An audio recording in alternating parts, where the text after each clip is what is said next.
I'm John Philp. I'm the secretary of the Northern Mill Engine Society, who run the Bolton Steam Museum, which is where we are now. It's a museum of stationary steam engines. Stationary because they're different from locomotives. A lot of people think steam engines, they think locomotives. These are steam engines that used to drive the mills and factories, mainly of the textile industry in this part of the world. We've developed the museum from scratch, and we're now in a situation where we're maintaining the engines. We've rebuilt the engines, we've rescued the engines from their original mills, rebuilt them, and now we maintain them and run them in steam for the public. The most recent engine we've installed, it's actually on loan, was an engine that used to run Fred Dibner's workshop. Used to run the line shafting in his garden workshop, and after his death his sons took possession of the engine, and it's been in storage ever since. Very kindly they've agreed that we can put it in the museum and put it on display for the public. The society started 50 years ago, back in '66, and we started collecting engines really before we had anywhere to put them, because at that time the textile industry was in serious decline, and we had to do something to try and preserve them and stop them being scrapped. Why should people come here? Basically to see their history, because a lot of people don't realise where the power came from. Everybody thinks these days of electric power, and a lot of people just don't realise that steam engines were the source of power in all sorts of industry, not just the textile industry.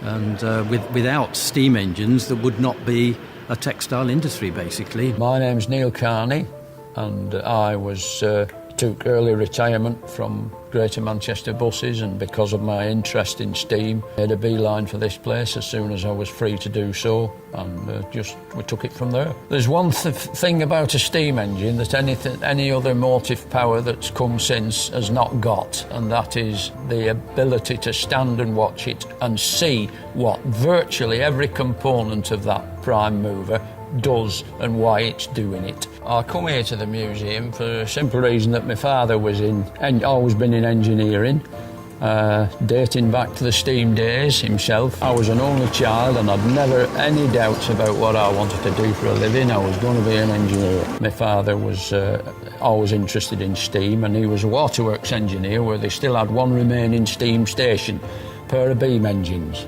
That's the type that you've seen up at the far end there. They were right alongside where my grandparents lived, so I could always visit both. This is the engine that belonged to the very famous Fred Dibner of Bolton, and he acquired it. It used to drive the automatic stoking gear in a large cotton mill. A row of Lancashire boilers, which all had to be fired regularly, of course, to maintain pressure, to keep the whole outfit running. So I spent nearly five very happy years with Fred. We were out on chargeable work. The rest of the time we were playing, his phrase, playing at garden.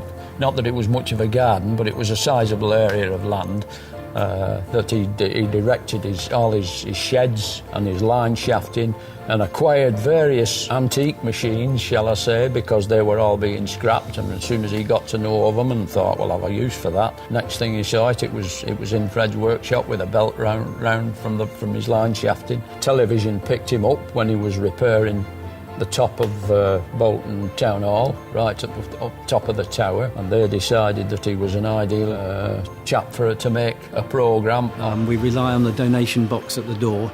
We do have a membership of about 250 people who pay a modest subscription each year, but most of our funding actually comes from visitors to the museum.